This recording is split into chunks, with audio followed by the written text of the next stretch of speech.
I would like to welcome you all to our third presentation, I think, in the 2012-2013 community lecture series, science lecture series that we have here in Cordova. I think as we coming rapidly into 9 or 10 years of being able to have this weekly series. It's been amazingly successful. I think we average some 30 to 40 presentations a winter on a wide variety of topics. As is noted here on the board, we have several partners. Myself with the Alaska Sea Grant Marine Advisory Program, which is part of the University of Alaska Fairbanks. Of course, the Science Center does the lion's share of this kind of programming in our community. And we just want to make a special shout out, as they say, to the Forest Service here, who allows us to use video conferencing material or connections into Valdez. And these presentations are often sent up into Glen Allen and other places in the Copper River Basin, so we're able to connect with other parts of the region. And of course, GCI is a new partner in this, and this is their second year of recording these evening presentations to make them available to others who weren't able to be here in person. So that's a little bit about our program. We're always interested in suggestions for topics.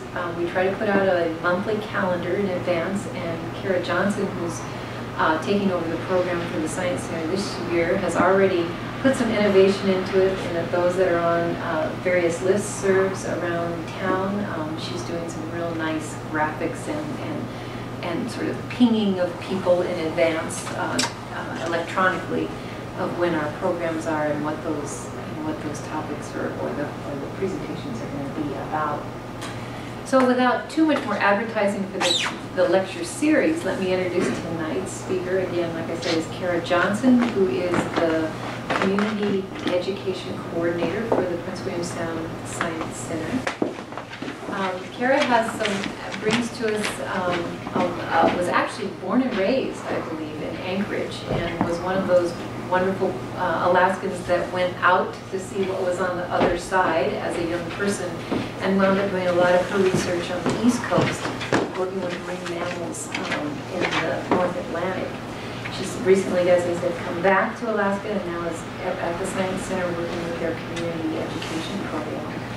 So tonight, I know that we're going to hear from her passion, which is marine mammals, and her perspective on what she's seen in our backyard, or in our backyard.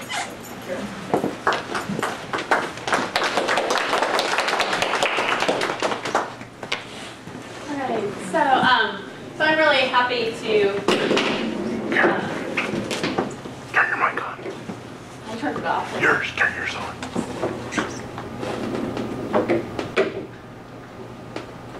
There you go, good job. Okay, so I'm really happy to be back here in Alaska after being gone for like 18 years.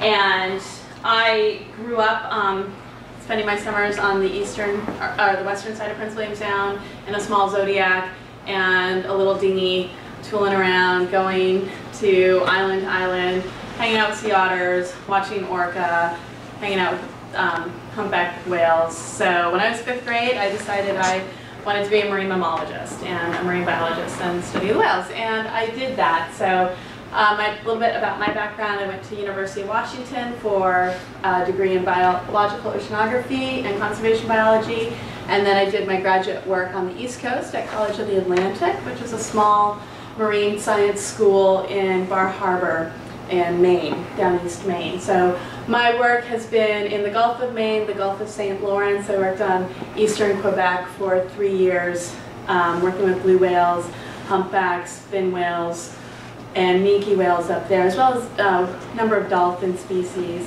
Down in the Gulf of Maine with all the large whales, as well as sperm whales there. And then down in the southeast with right whales. And then on the East Coast, I've studied blue whales down in California. So they are my passion.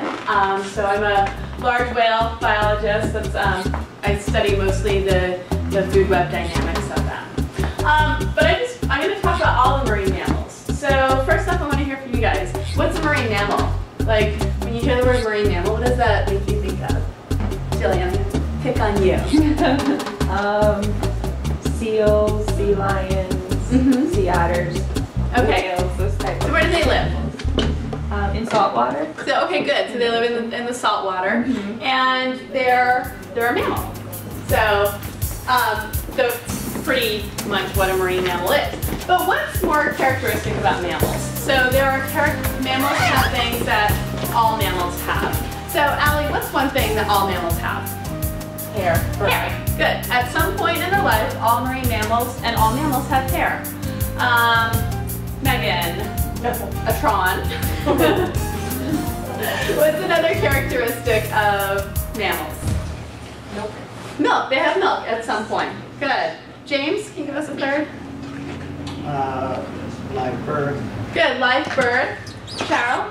Warm-blooded. Warm-blooded. And Julie, can you give us? I'll give you a hint.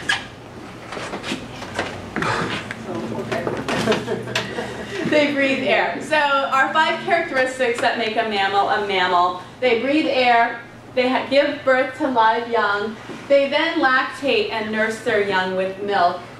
They're warm-blooded, and they have hair at some point in their lives. So whales we don't normally think of as having hair, but when they're in embryonic form, they have hair. They've got little minute hairs on them, and then there are some species that actually carry those hair into adulthood, like humpback whales have tubercles on each of those ends of the tubercle is a hair, and then the minke whale has a little hair that hangs off the end of his snout. And we think that they use them to sense variations in prey as well as current and densities.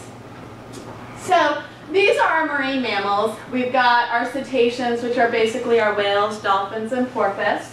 We have our pinnipeds, which are our seals, sea lions, and fur seals, as well as the walrus. Our fissipeds, that might be a new word to you, just means split-fingered. So our fissipeds are the sea otters and the polar bears. And then Sirenia we don't have up here in Alaska anymore. We used to have a member of the Sirenia family, and that was the giant manatee. Oh no, it's Sea cow. thank you, stellar sea cow that very few people got to see in real life, and we only have one documented instance through a graphic that they existed. So they were hunted out during the otter fur trade. So we used to have a member of Sirenia up here in Alaska, but now the manatees and dugongs stick mostly to the tropical waters. So what does Sirenia mean? What's the... So Siren, basically kind of a female form, and that's one of the sort of theories about mermaids, is that the sailors were seeing either dugongs or manatees at the surface of the water. So it's kind of, there's a lot of literature looking at how the manatee can sort of look, because sometimes they'll bask, and you know, I don't really understand how it can happen, but so everybody lost for Long time in the water. you like start to see something. Yeah, long time at sea. So our marine mammals, like it's not easy being out there. I mean, like you guys are out on the water. It's cold. It's wet. It's dark. Like so, these guys have to adapt to that. So living in the water, they have their body shape is really fuselage. It's like a plane, and so they're really streamlined. Of course, I picked the humpback that's got these giant fins on it. I picked one that's got smaller fins. So their bodies are really streamlined. And if we look at, you know, the whales versus the seals versus, you know, our otters, yeah, you know, regular or common seals, these are very fuselage shaped, as well as our otters are fairly fuselage shaped. So they can go through the water fairly easily without a lot of drag, so without a lot dragging them down. Other things that are really important is that they have specialized kidneys. So our kidneys help purify our blood, and all of these animals, they're not drinking water. They intake fluids as they ingest food. And it's all salt water. They don't have a chance to go for a fresh drink of water in a puddle somewhere. if they come ashore, we will see that. There are some species of seal which chew on ice, and we think that they are doing that so that they can get that fresh water. So, what's that? What type of seal is that? Harp seals, as well as bearded seals will do that. So, I don't know too much about the seals here in Alaska, like the ringed seal or the spotted seal. They do that because they're fairly closely related to harp seals. So there might be that, that action, but I'm not sure. So their kidneys can produce urine at anywhere from like sort of 3/4 as much to twice as much the concentration of seawater. So seawater is on average 36 parts of salt per 1,000 parts of water. So some of these animals are producing urine that's over 70 parts per 1,000 salt. So their kidneys are incredibly adapted. If you do a necropsy or an animal dissection and you pull out the kidneys, they're just like, they look like just really, really bubbly kidneys. And they have so much surface area, and that surface area is really important for them to go through the process of sort of distilling out the water to keep inside their bodies and getting rid of the salt. And the other thing that happens as they swim, they have like this laminar flow. So laminar flow is just, it's a type of wave that creates, it's like creating a sheath. So again, it's to reduce that drag. So they have a lot of adaptations to reduce drag. So we all know it's cold out there. We can't live for very long if we fall overboard without some sort of protection. They're marine mammals. They have to keep their bodies warm. So they do that with either blubber or fur.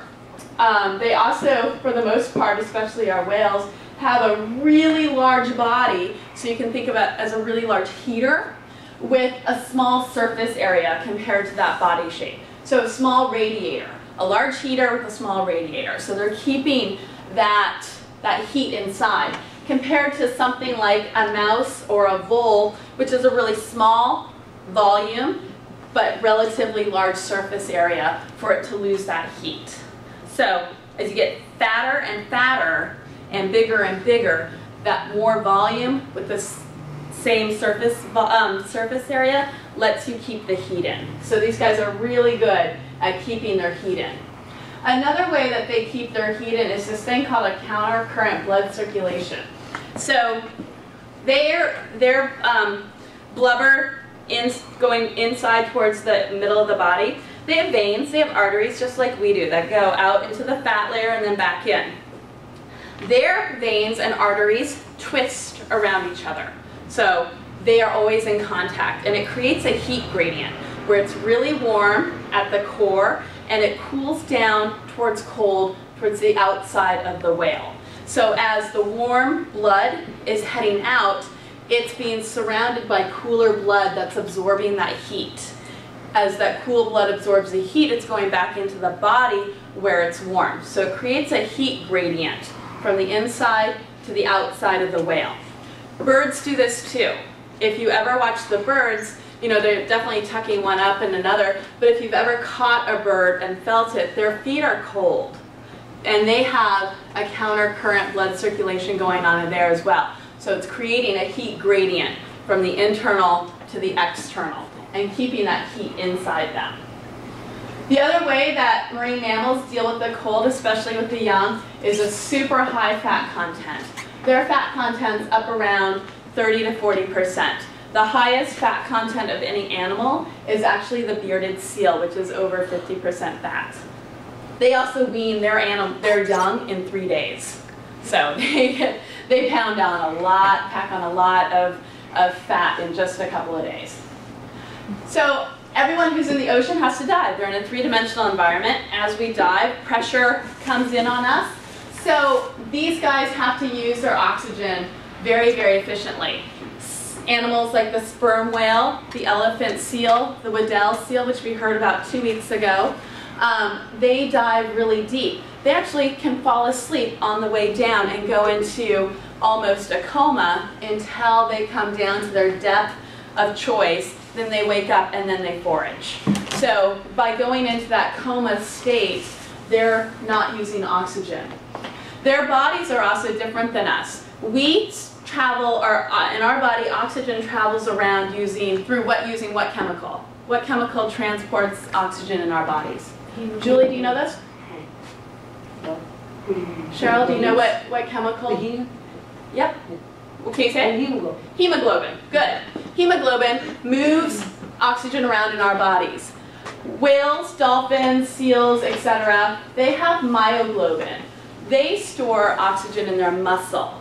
They don't store it in their blood. They store it in their muscle. Therefore, they have more sort of volume to hold the oxygen. Our volume is limited by our blood circulation and our lungs. Their oxygen level is limited by their muscle, which is much, much greater than our muscle per unit. They have lots of blood. They can tolerate lactic acid. If any of you work out to fatigue, your muscles get sore, your joints get sore because of that lactic acid. Your body wants to get rid of it. These guys can tolerate it, so they can go a lot longer without having to exhale, get rid of that carbon dioxide, which is what's causing that lactic acid to build up. Whales especially, their lungs can collapse as they dive. Seals can do it too. They don't have a fixed sternum, so their physiology allows for their body to collapse. If you've dove down to, under your boat, down to the bottom of the swimming pool, or actually diving, you have to equalize the pressure in your sinuses, your air spaces. Whales, seals, dolphins, they don't have air spaces. And the air spaces that they do have in their lungs collapse, so they don't suffer as much from that pressure. I talked about this already, how they just sort of slow down. So it's dark down there, so they use echolocation, use sound waves to find their food. They're sensing around with these hairs and whiskers. We don't think they have really good sense of smells. So even though they have nostrils or on the top of their head, they don't have chemical sensors sort of on the front of their rostrums. So we're going to talk about marine mammals here in the Gulf, or in the Prince William Sound. And when we talk about Orca, they're so large in space that we'll actually go down into this area as well. So we're first going to talk about our cetaceans. So there's two major groups of cetaceans, those that have teeth and those that have the whale bone, or the baleen. So the mysticete is the one with the baleen. There's 8 species here in Alaskan waters, and 3 of them are here common to Prince William Sound. One is sort of common, and we'll talk about that. Distinguishing feature, baleen whales have 2 blowholes. So Odontocetes, the toothed whales, have 1 blowhole. So if you see an orca or a sperm whale or a dolphin or a porpoise, it'll only have 1 single spout coming up. But your humpback, your minke, will have 2. Our baleen whales go on shorter dives because they are feeding mostly on fish that are near the surface or schooling around. The baleen whales have really long migrations. They're traveling the entire length of the Pacific Ocean or Atlantic Ocean. And they tend to eat lower levels of the lower trophic levels. So they're eating kind of small fish and plankton, whereas the toothed whales are eating larger fish, other marine mammals. So the 8 species that we have here, one of them is a skimmer, and we have the North Pacific right whale, and this is actually the most endangered whale in the world. Until a couple of years ago, we didn't even know that the North Pacific right whale existed. And then they were out doing census, and they came across a group of 4 North Pacific right whales. And it was this huge to-do, like, oh my gosh, they're here. So now there is actually quite a bit of effort looking for them. They're setting out acoustic buoys, trying to find some more of these North Pacific right whales. Previous to that, it was the North Atlantic right whale that was considered the most endangered whale in the world. And right now, the North Atlantic right whale, their population is increasing. We're about 425, so up from about 300 about 10 years ago. So it's had some really good growth years. We also have gulpers here in Prince William Sound. So the major gulpers that we see here tend to be the fin whale, the humpback, and the minke.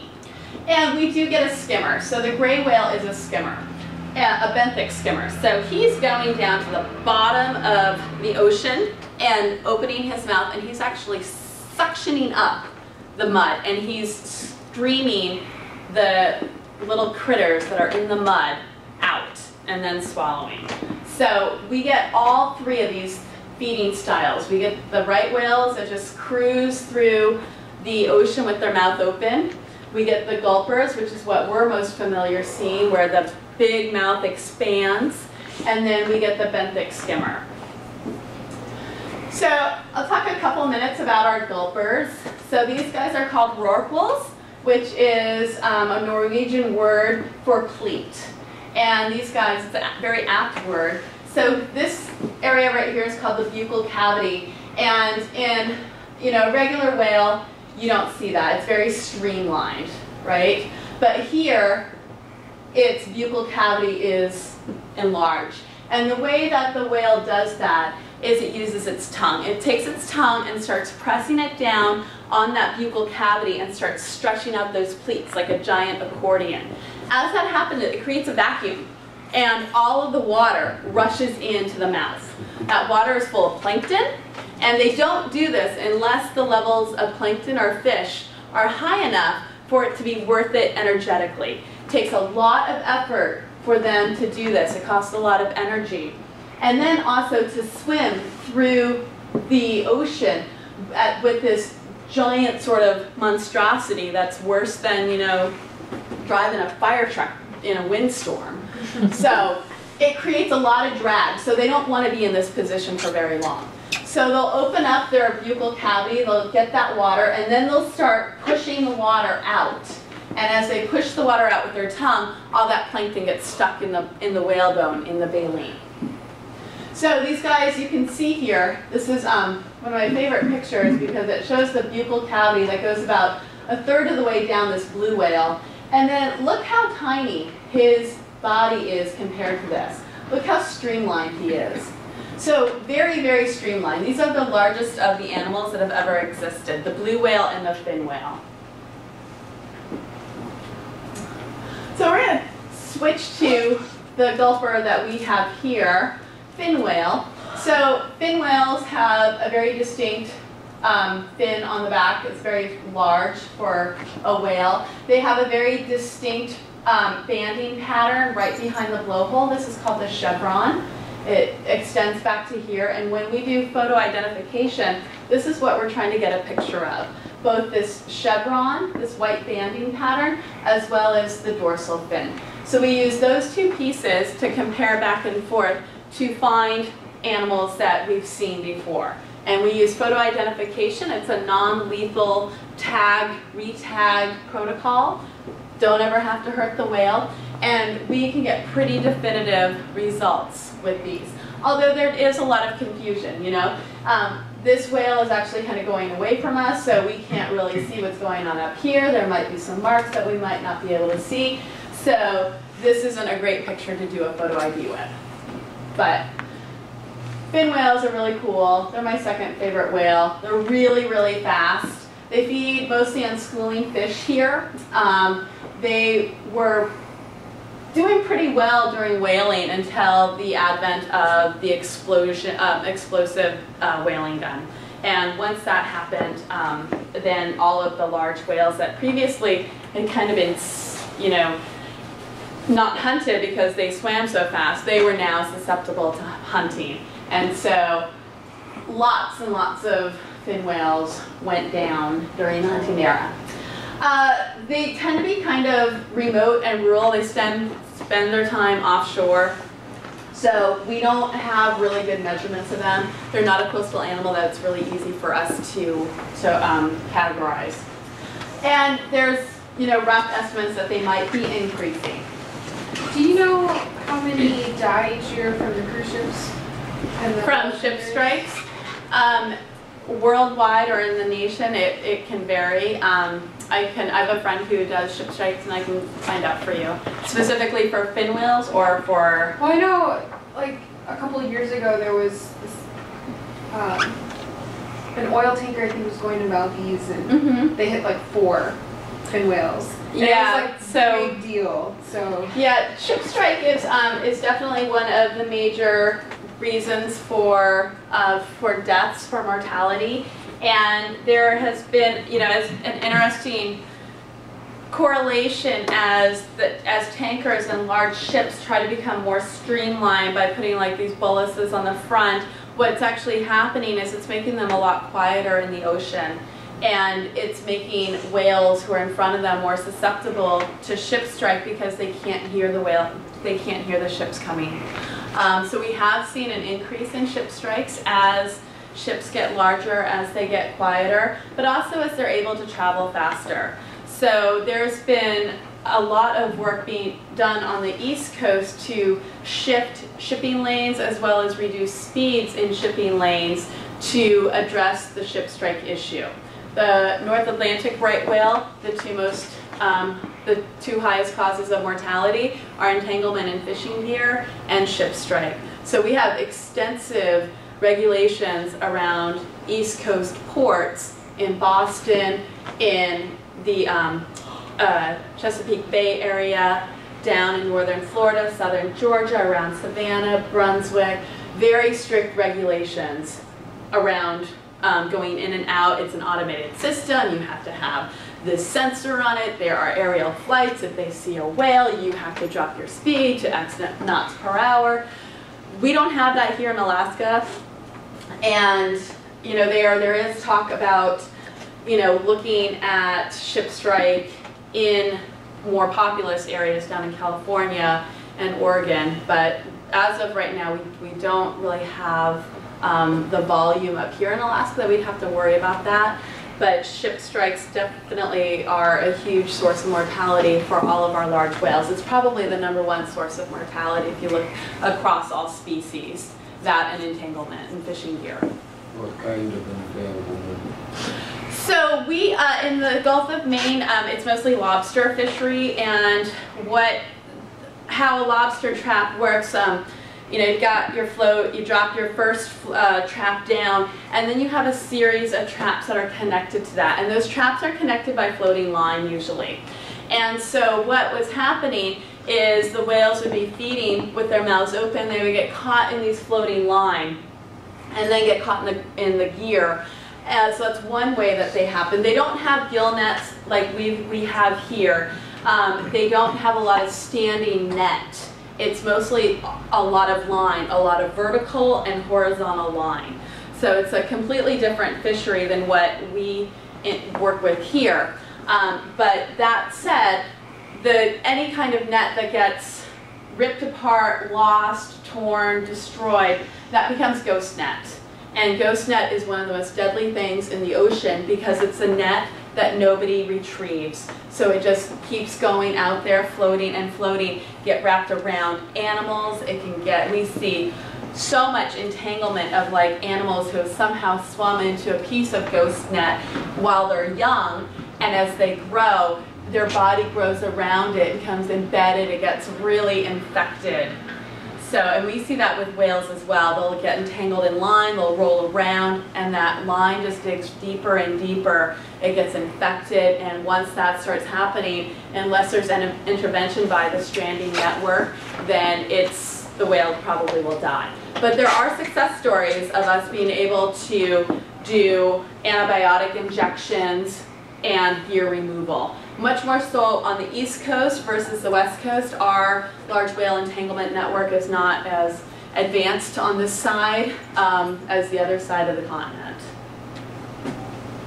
Humpbacks, these are ones we're most common with. They got these really long pectoral fins. Anytime you see kind of a whale breaching, jumping, slapping around, most likely it's a finback, or sorry, a humpback. These guys have these tubercles, like these little pointy things, looks like giant warts on their head. Each one has a hair that they somehow are using to help them find food and to navigate around. They also have barnacles. All of our whales have lots of little animals that are hitching free rides. A humpback can have up to 1 ton, 2,000 pounds of barnacles on its body. Humpbacks also give us these beautiful tails. They're feeding on schooling fish, so our herring, yes, humpbacks are definitely here and they definitely eat our herring. But the long-term monitoring program of the Exxon Valdez Oil Spill Trustees Council is looking at this over the next 20 years, and hopefully we'll have a better idea of how much the humpback whales that are here in Prince William Sound are affecting our herring populations. So that's one of the key things that they're looking at over the next 20 years. I have a question. Yeah. I was just wondering, do you know like how many bones these whales have? Yes, lots. I don't think this book has numbers. I have a whale necropsy book. And they're just like the same, I mean... They're very similar. So we have a lot of similar bones. They're just modified. So like their rib bones are going to be much broader than ours, and they don't have a sternum.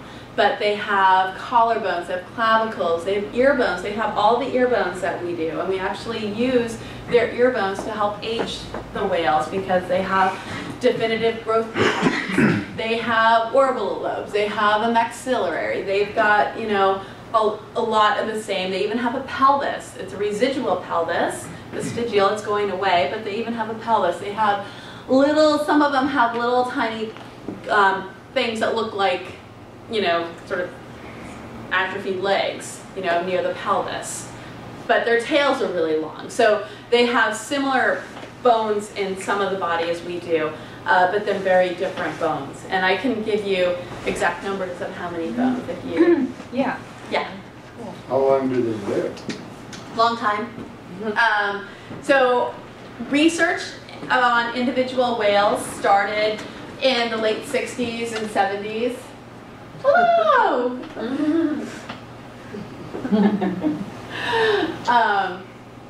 Let's see.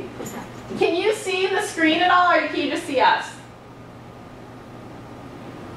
I can't hear that. Megan, can you see if we can, I think it's the one with the triangle. We have that one. Oh, it's this one? Yes, that one.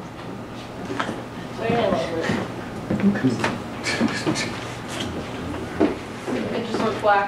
Oh, there we go. Okay. And he should come up in a little corner. It says Yeah, no. there's no microphone. Oh. Why do you plug it in? Because you didn't You can play charades. Okay. Yeah. The microphone? That's this thing, right? Oh, that. Yeah, the mic's on. Oh, yeah. Theirs isn't on. That's why we couldn't hear him. Okay. So how many are there? Wait, what was your question? How long do they live? Oh, how long do they live? So we've been studying individual humpbacks. That's the longest species that we've studied since the 70s. Some of those animals are still here. They were one of the first whales that we identified in the Gulf of Maine is a female named Salt. She had calves at the time that she was first identified in the early 70s.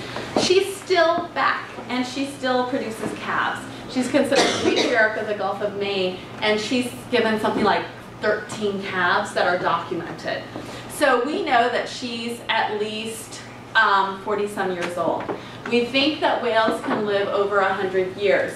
There is evidence in bowhead whale of, you know, when they do the harvest, they're finding artifacts from 200 years previous. They're finding spearheads, they're finding hooks, they're finding harpoon heads that are from a very distinct time period. Now what we can't tell is if somebody found this and then used it at a later date and time.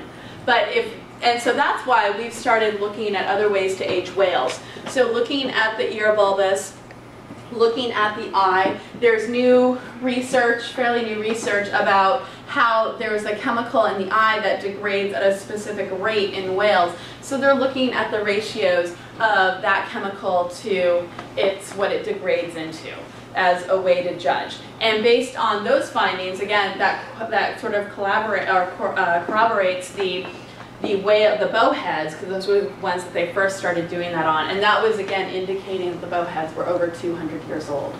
So there is the potential, because they are so old, they don't calve very often. They have, you know, a style, a reproductive style that indicates a very long lifetime.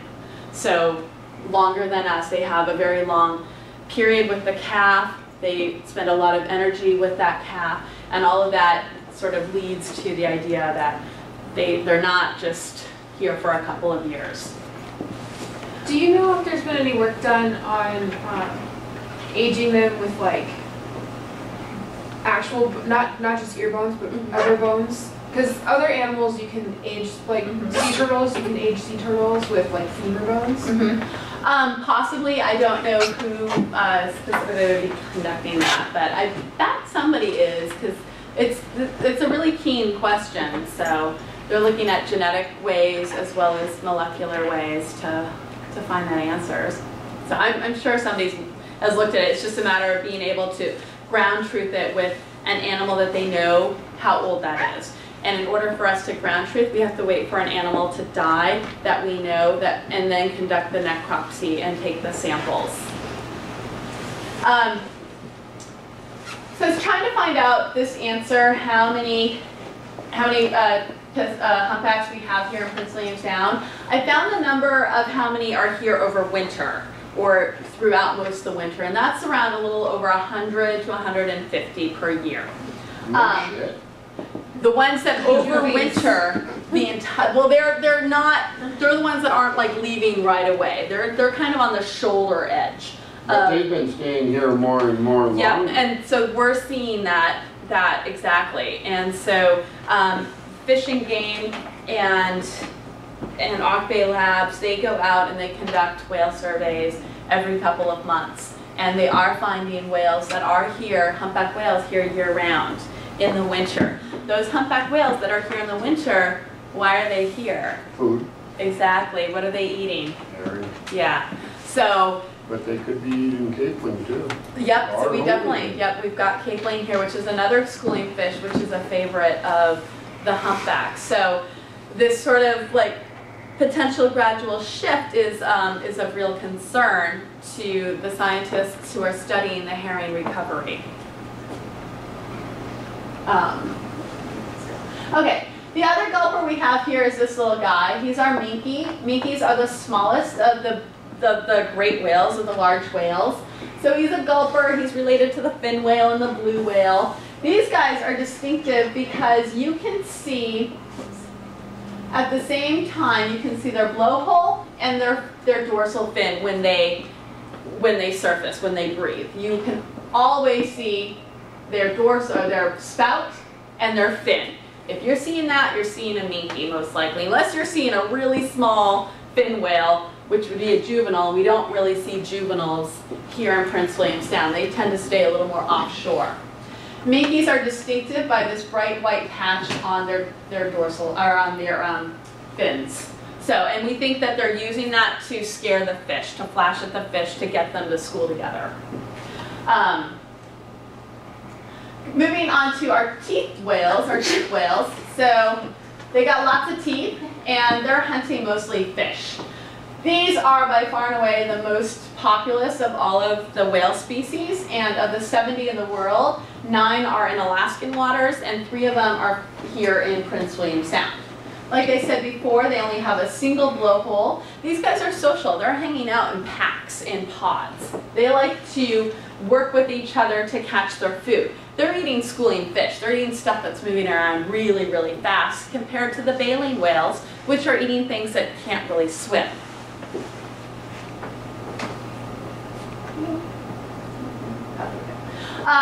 So dolphins are the group that we have here. Very streamlined. They've got large dorsals, very large snouts. They're found all around the world.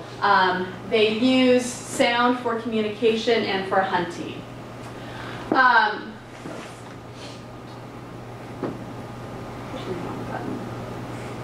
So the dolphin that we have here is the orca, and orca are the largest of the dolphins. There we go. They're black and white. We all know what orcas look like.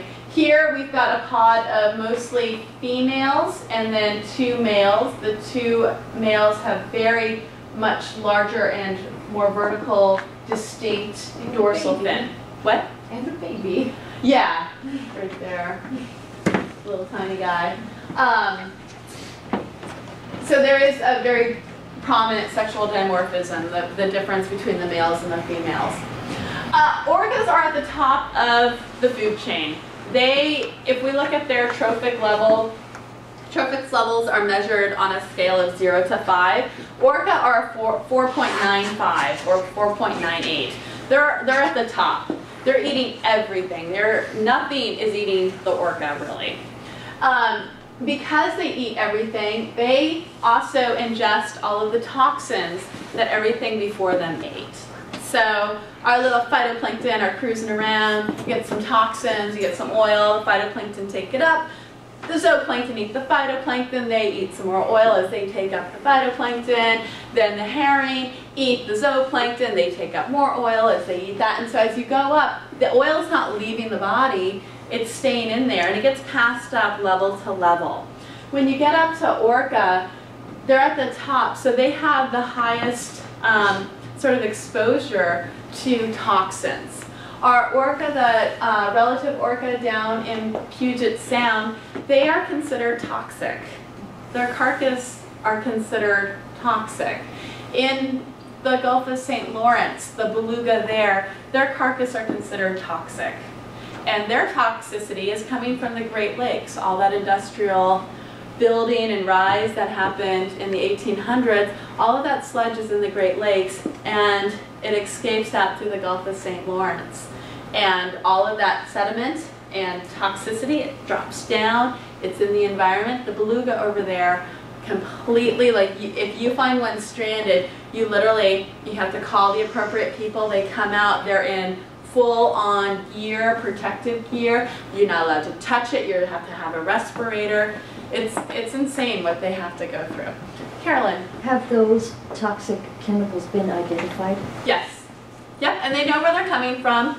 And there's been remediation efforts to try to dig up, the faulty plot or the contaminated plot. But once you're in the water and you have like a muddy sledge that's contaminated, to try to dig that up, you resuspend the material. It then is susceptible to water transportation and it can move. So it's not the easiest thing to just be like, oh, it's coming from that, let's go dig it up, or let's go put a cap on it. Once you get into that remediation of toxic sediments, it gets really complicated. Is there any kind of biotechnology being used to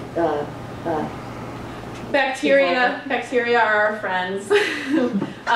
So definitely there's a lot of efforts and research being done, especially around Superfund sites, whether they're terrestrial or marine. So these guys really have a hard time because they're at the top of the food chain. And here in Prince William Sound, our orca were actually one of the hardest hit species of the Exxon Valdez oil spill. So, why is it going to that one? Trying to, I'm on the wrong slide there. So in Prince William Sound, we have about 6 resident pods, and of those pods you may have heard of the AB pod, which is the one that was most affected by the oil spill. Here we can see the distribution of the AB pod. So they're hanging out right around Montague Island and Hitchinbrook Entrance. Other pods are using different parts of Prince William Sound and also going down to the Kenai Fjords. There we go. The AJ pod, this is the largest of the pods. It has 50 individuals, and it's got a wide distribution just kind of on the outside of the Prince William Sound, but also they're the ones who, they're coming up here to our Copper River Delta. Those are the AV pods. I wrote to the killer whale researcher here, and I asked him why they don't do surveys around here, around Cordova, because all of their track lines are focused mostly on the western side of Prince William Sound. I unfortunately have not heard back from him, so I don't. Who was that? Craig Mackin? Yeah, do you know him? Yeah, he came to here like in the early 70s. Yeah, so he is the killer whale researcher that is studying the effects of the Exxon Valdez oil spill on the orca population in Prince William Sound, and he's one of our primary investigators for the Gulf Watch Alaska project, which is the Exxon Valdez Oil Spill Trustees Council's long-term monitoring program of the northern Gulf of Alaska. Charlene. And you're saying residents as in fish eating?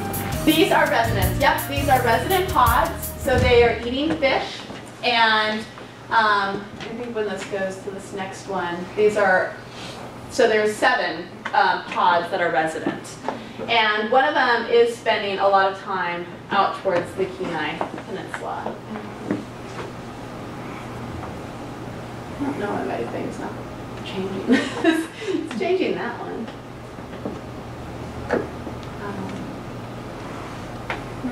Keep talking, that'll work. That one's moving. So one of our resident pods, like I said, the AB pod, which is this one up here in the corner, they were seen swimming through Exxon Valdez oil 6 days after the oil spill.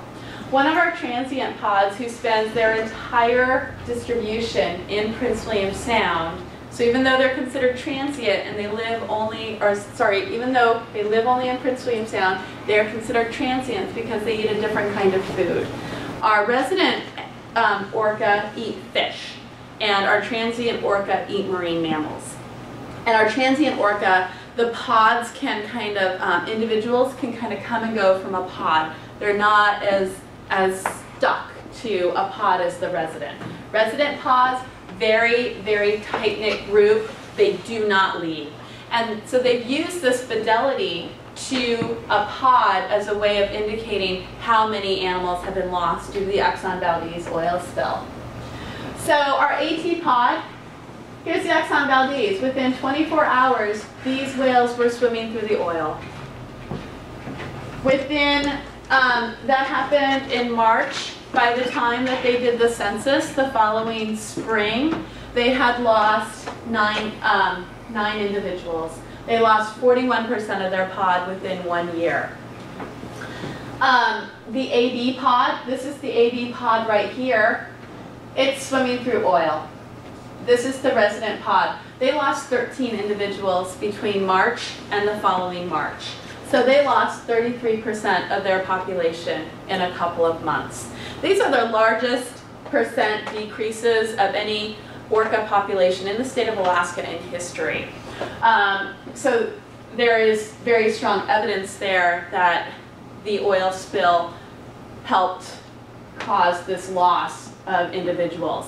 The orca are in a unique population because they had actually started doing orca population studies 5 years before the oil spill. So they had a 5-year baseline data. It's one of the very few species that they had information about before the Exxon Valdez oil spill. So they could draw some pretty definitive conclusions that exposure to the oil is what caused the loss of these individuals. Our AD pod is actually starting to recover. It's a slow growth rate because it's about 1.6 compared to the growth rate of our other orca pods that I showed you, who are increasing at about 3.2%. So our orca pods are increasing.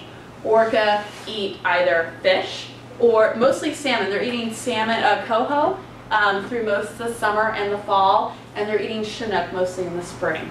So they're increasing, which has, you know, potentially has impact on our ecosystem here in Prince William Sound. The AT1 pod, so the one that swam through the Exxon Valdez within 24 hours, they haven't had a calf since 1984. They lost a lot of their reproductive females within that first year, and they're expected to go extinct soon. They're listed as depleted under the Marine Mammal Protection Act, but there's really no way to introduce new offspring into the pod. So one theory is that the surviving individuals are so closely related that they're not able to mate. Yes, Carol? Do we know the physiology of how they died? Yes, so there's theories. So I actually want to point out that EAC, our EAC, he was AT1. So it's called the AT1 pod, and he was AT1. He stranded in 2000, so 11 years after the Exxon Valdez oil spill. But within the first, within that first winter, there was a number of stranding of animals. Some of them were not able to get necropsy information of. So 1 year after the spill, 2 of the whales stranded, and another male and female disappeared the following year. So that's on top of the 9 that disappeared. And so they think like what's happening is it's mostly this inhalation of toxic fumes. How many of you do SERVs? What do they tell you about why does the core fleet have to go in with respirators? Benzene, Yep. right. All right, so it's toxic. It does really bad things to your body. And we know that once oil hits water and hits the oxygen, it starts to weather, it starts to evaporate off. The highest amount of those volatile chemicals, this concentration of evaporites, is within the first 24 hours. That's when this pod was swimming through there. They can't see it, they can't smell it until they're in it. They have documentation of the whales on a trajectory going straight through, hitting the oil, and then kind of like, you know, start to try to figure out where they're going. But they're already exhaling by the time they're surfacing, and they're inhaling. They don't have a choice. So they inhaled massive amounts of toxic fumes. And the AT1, so they're the transient population, they're eating mostly harbor seals here in Prince William Sound. Those harbor seals were also highly contaminated. So now these guys are not only breathing it, but they're eating it. And the eating of the contaminated harbor seal is going to have a more chronic effect, a more long-term effect than potentially the direct exposure of the volatiles. And one of the most important things for both of those pods is they lost young, reproductively healthy females. So they lost their baby generators. And the AB pod at least it was large enough and had enough diversity that they were able to reproduce, and they look like they should be coming back. But the AT1 pod does not have that diversity. So I'm just going to switch on to porpoise. We have 2 types of porpoise here. So porpoise are distinct from dolphin, and I'll go over that in just a minute. So we've got these guys, our little acrobats out there, the Dall's porpoise. So they're the ones who are like bow riding in your boat. They swim really, really fast and create this thing called a rooster tail. Harbour porpoise don't do that. So they might be the same size as a harbour porpoise, but they swim much faster, they're in larger groups, and much more gregarious, much more willing to engage with your boat. Harbour porpoise tend to be, they don't have that striking black and white pattern, they tend to be gray and white.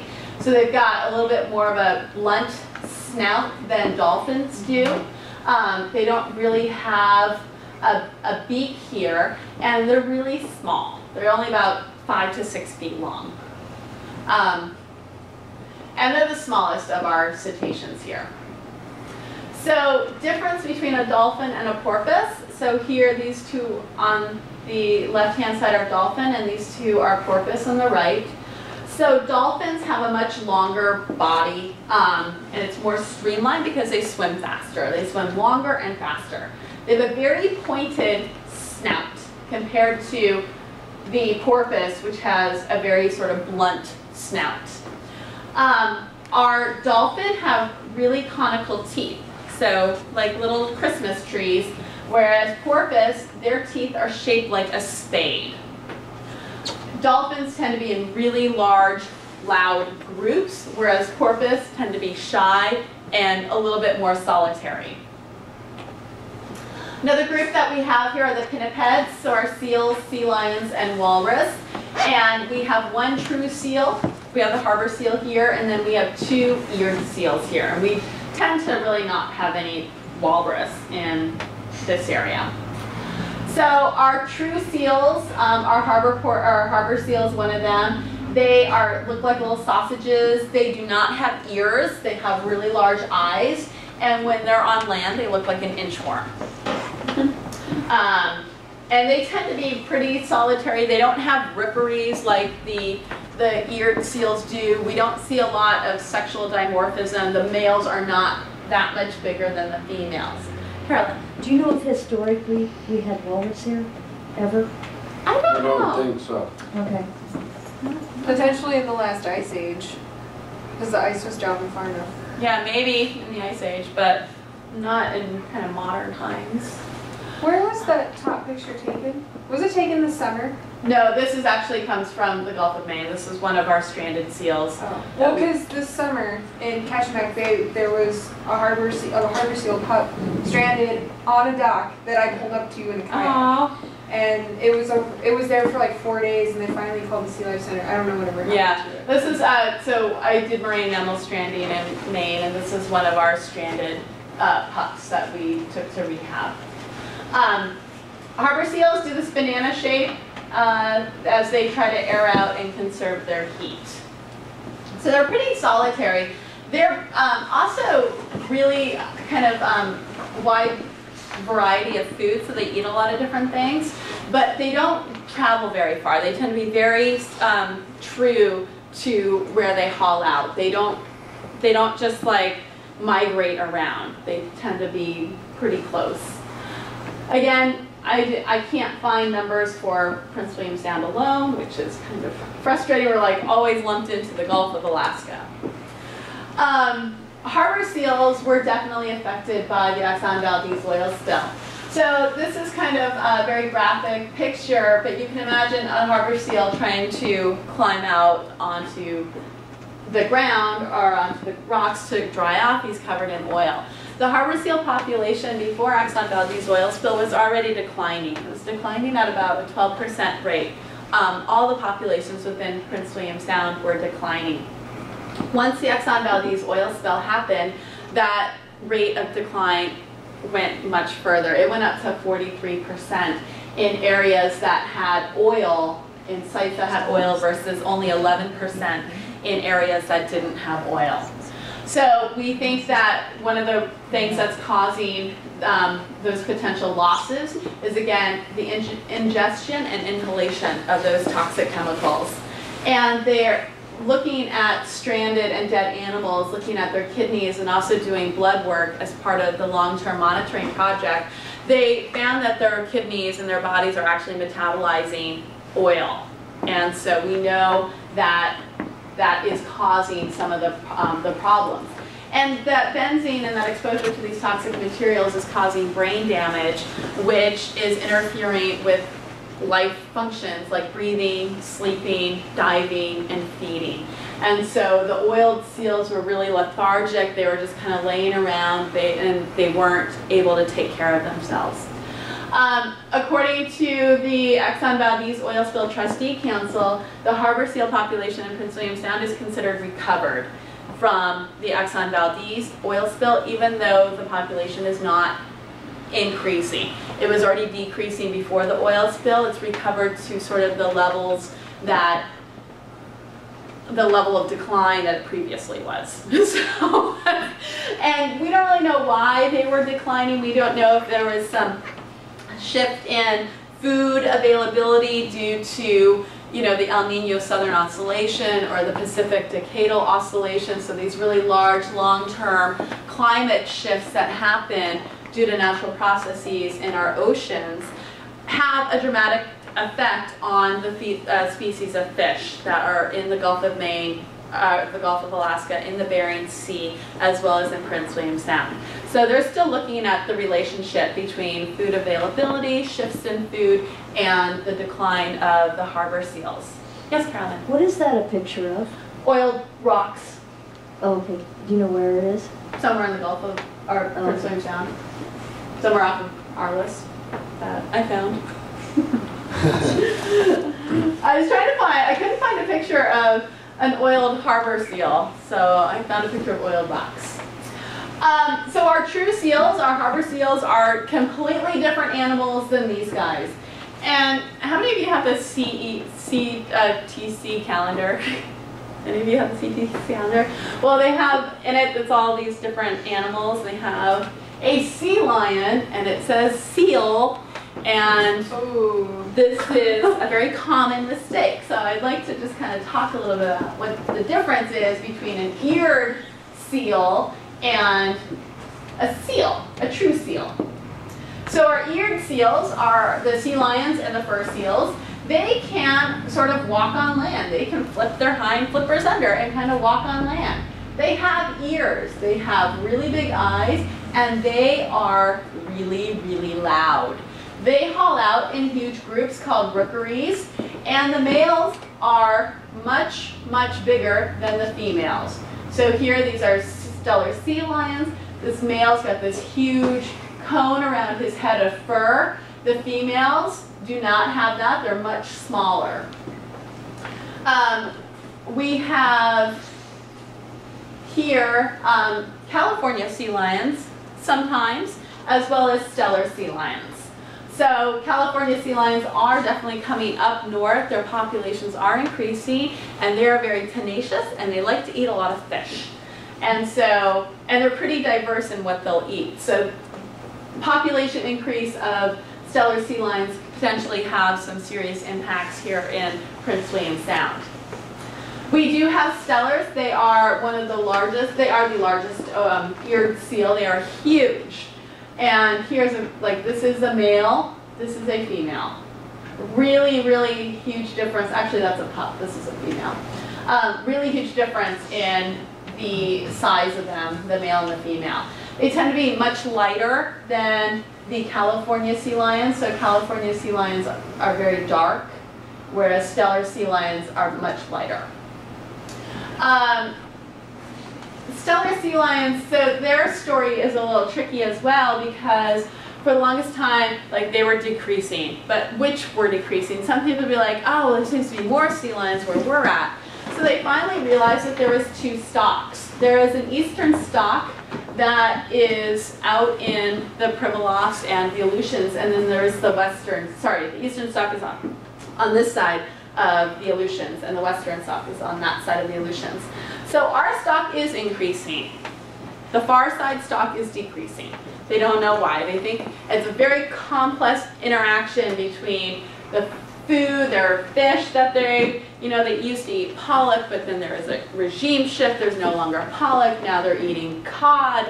The cod is energetic for the animals as the pollock was. So they're looking at all of these things. How is disease working into all of this? So lots and lots of differences.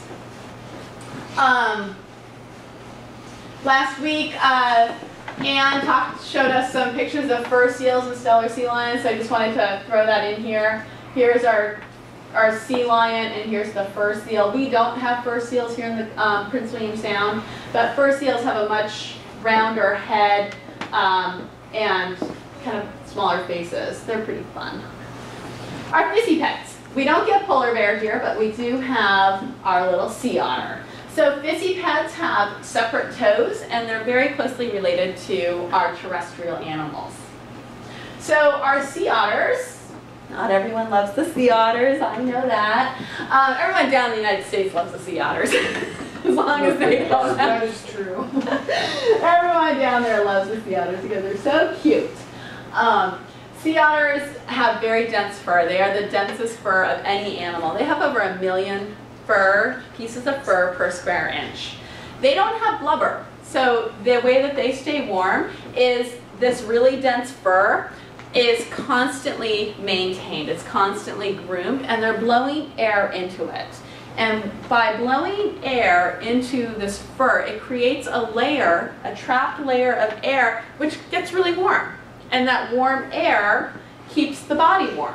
So when you see the otter out here, they're constantly fidgeting with themselves, they're maintaining, and they're blowing air into their fur. When they dive down, you'll see bubbles come out. It's not them exhaling, it's the air in their fur being compressed, which is escaping. They are active year-round. They breed year-round. But what we notice up here in Alaska is that there's a peak in pupping in the springtime. So they actually can wait, the females can wait to delay implantation till conditions are more favorable. So they're really well adapted. They eat anything. They, and they can live in any kind of environment. They can live in rocky shores. They can live in muddy bottoms. They can live in sand. They will eat anything. There's over 150 documented prey species of otter. Their limiting factor looks to be about the 100-meter depth contour. So they like to eat shallow. About 98% of them are found within, 40% of them are found within like 50 meters. So they're really limited by how deep that they can dive. And they're eating mostly just really slow things crawling around, or that are not crawling around on the bottom of the ocean. Did you say 50 meters? 50 meters. They are limited by the 100-meter depth contour. Getting all my terms mixed up.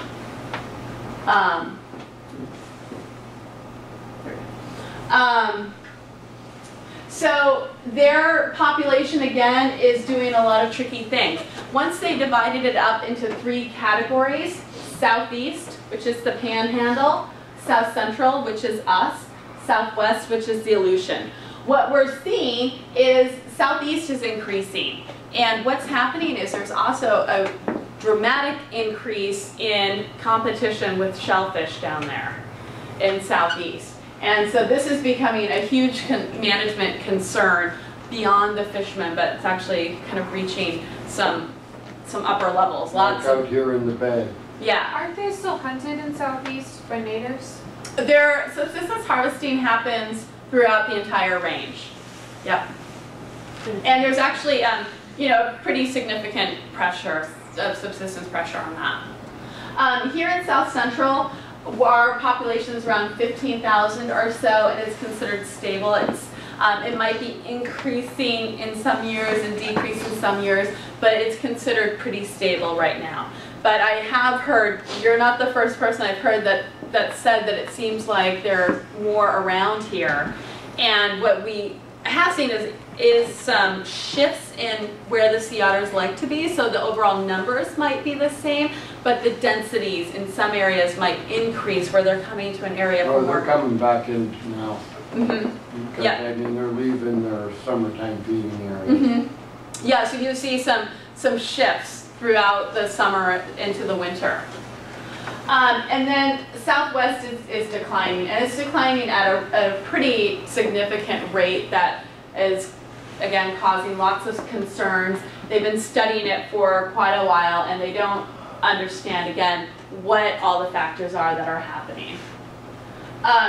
So our sea otters were definitely impacted quite severely by the Exxon Valdez oil spill. So first off, over here on the TV screen, I guess, their fur was covered in oil, and because their fur was covered in oil and they're constantly grooming their fur, they ingested massive amounts of oil. Like after the oil spill and they were doing the necropsies, they would take out the liver and the kidneys, and it would just dissolve in your hand. It was just muck. It was mush. It destroyed the animals from the inside out. They were very, very severely impacted by that. they found over almost 1,000 carcasses in the months right after the Exxon Valdez oil spill, and based on estimate of sinking rates, they think that they found anywhere from 20 to 40% of the population. So the potential losses could be up into the tens of thousands. That don't make sense, though. Pardon? That don't make sense. What is that? Because if you want to sink a sea otter, you gotta shoot them in their lungs. Well, see, the lungs would be the one buoyant thing, but also because their fur no longer has the ability to hold air. That provided a lot of buoyancy for them previously. Okay, that does make sense. And so they automatically are a little bit more negatively buoyant, and so they would sink naturally once they lost all of that air in their. That doesn't make Yeah, sense. but you're right. It's like the lungs would have the ability to be buoyant, but at this point, like these guys are not surviving. These covered in oil, like they're not happy little otters. We did see almost 100% mortality in the heavily oiled areas. So it really impacted the animals that it hit hard. And again, we've got a really high mortality in our juvenile animals. This is not normal for a population to lose its most reproductively healthy animals. And when that happens, it has serious impacts on the population structure in years to come. So I just want to thank Craig Matkin. He was very helpful in giving me information about the Orca and also the Exxon Valdez Oil Spill Trustee Council. So they fund, like I said, our Gulf Watch Alaska, which is a 20-year long-term monitoring project that we at the Science Center are involved in, along with collaborators all around the state of Alaska.